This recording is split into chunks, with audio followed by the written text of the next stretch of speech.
At 2:17 a.m., Olivia Carter woke to the sound of her phone vibrating on the nightstand. Not ringing, just vibrating, a soft, persistent buzz against the wood. Half asleep, she reached for it and squinted at the screen. Unknown number. She almost ignored it. No one called at this hour unless something was wrong. She answered, "Hello." For a moment, there was nothing but static. Then a voice spoke. Quiet. Calm. You shouldn't go to work tomorrow. Olivia blinked, suddenly awake. Who is this? Silence. Then the voice continued. You'll take the 7:40 train. You always do. But tomorrow, you shouldn't. Her stomach tightened. How do you know that? The voice ignored the question. Stay home. Then the call ended. Olivia sat in the dark bedroom staring at her phone. Her husband Mark slept beside her, breathing slowly, unaware of the call. She checked the number, blocked. She considered calling back, but there was no way to. Finally, she placed the phone down and tried to sleep. But the voice stayed in her mind. You'll take the 7:40 train. The next morning at breakfast, Olivia told Mark about the call. He laughed. Spam caller, he said while pouring coffee. Or some idiot trying to scare people, but they knew my train. Half the city takes that train. She tried to laugh with him. But the voice had sounded so certain, so calm, so specific. Before leaving for work, her phone buzzed again. Another message from the unknown number. You didn't listen. Olivia froze. A second message appeared. You're leaving in 6 minutes. Her heart skipped because it was exactly true. The train station was crowded as usual. Commuters moving in waves. Coffee cups, headphones, rushing footsteps. Olivia tried to forget the messages. It was ridiculous. But as the train pulled into the station, her phone buzzed again. Car 4. She frowned. That was the car she usually boarded. Her stomach twisted. Without thinking, she walked toward car 3 instead, just in case. The doors closed. The train began to move. Everything seemed normal until 20 minutes later. A violent jolt shook the train. Passengers screamed. The train screeched to a sudden stop. Metal grinding. Someone fell in the aisle. Olivia grabbed the seat in front of her. What's happening? No one knew. Minutes later, an announcement came through the speaker. There has been an incident with one of the train cars. Later that day, the news explained what happened. A mechanical failure. One car partially derailed. Car 4. Several passengers were injured. Olivia stared at the television in shock. Her phone buzzed again. You're welcome. That night, she answered the next call immediately. Who are you? The voice sounded exactly the same. Calm. Patient. Someone helping you. How did you know about the train? Pause. I told you not to take it. That doesn't answer my question. The voice continued. There are many things that can happen tomorrow. Olivia's hands tightened around the phone. Are you threatening me? No. Another pause. I'm protecting you. Why? The answer came softly. Because you'll need to stay alive. For the next few days, the calls continued. Each time the voice warned her about something small. Don't drive home through 5th Avenue. Later, she learned there had been a major crash there. Cancel your lunch meeting. That restaurant had a gas leak evacuation. Leave the office early today. A fire alarm shut down the building an hour later. Every time, the voice was right. Every time, Olivia listened.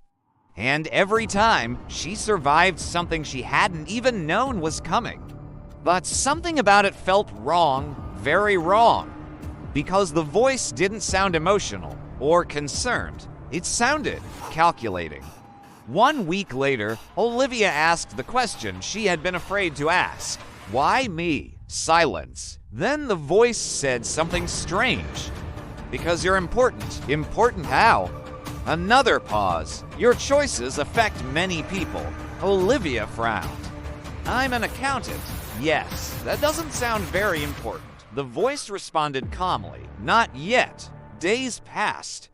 The warnings became more specific, more urgent. Don't argue with Mark tonight. Olivia froze. How do you know about that? You will. And he was right. That night Mark came home angry about something at work. Normally Olivia would have argued, but she stayed quiet. The fight never happened. Her phone buzzed again. Good choice. The next message came 3 days later. But this one was different, much shorter, much darker. You must leave your house at 8:30 tomorrow night. Olivia frowned. Why? She typed back. What happens if I don't? The reply came instantly. Mark dies. Her heart stopped. That evening, Olivia waited anxiously. At exactly 8:28 p.m., her phone rang. She answered immediately. What happens tonight? The voice spoke slowly. Someone will break into your house. Olivia's blood ran cold. What if you stay? Mark confronts him, and the answer came quietly. Mark dies. Her hands trembled. So if I leave? The intruder takes valuables and leaves. Why are you telling me this? The voice paused, then said something that made Olivia feel a deep chill. Because you'll need Mark alive. Olivia grabbed Mark's arm. Let's go out tonight, now. Yes. He looked confused but agreed. They left at 8:30. When they returned later that night, the front door was broken. The house was ransacked. Police confirmed a burglary, but no one was hurt. Exactly as the voice predicted, that night Olivia couldn't sleep because a terrible thought had begun forming in her mind. The voice didn't just predict the future, it controlled it. It knew exactly what choices she would make, exactly how events would unfold. The next day she confronted the voice. Who are you really? Silence. Then, I told you. No. Her voice shook. You're not protecting me. Pause. Then the voice spoke the truth. No. Then what are you doing? The answer came quietly. I'm guiding you. Toward what? Silence. Then one sentence. Toward the right future. Olivia's heart pounded. What future? The voice responded slowly. One where thousands of people survive. Her stomach dropped. What does that mean? Another pause. Then the voice said something terrifying. 3 months from now, there will be a disaster. What kind? You helped cause it. Olivia's mind spun. That's impossible. The voice continued calmly. You make a financial approval at work. That approval funds a project, and that project fails. How? Safety shortcuts. Her breathing became shallow, and people die. Yes. How many? The answer came quietly. 8,000. Olivia felt sick.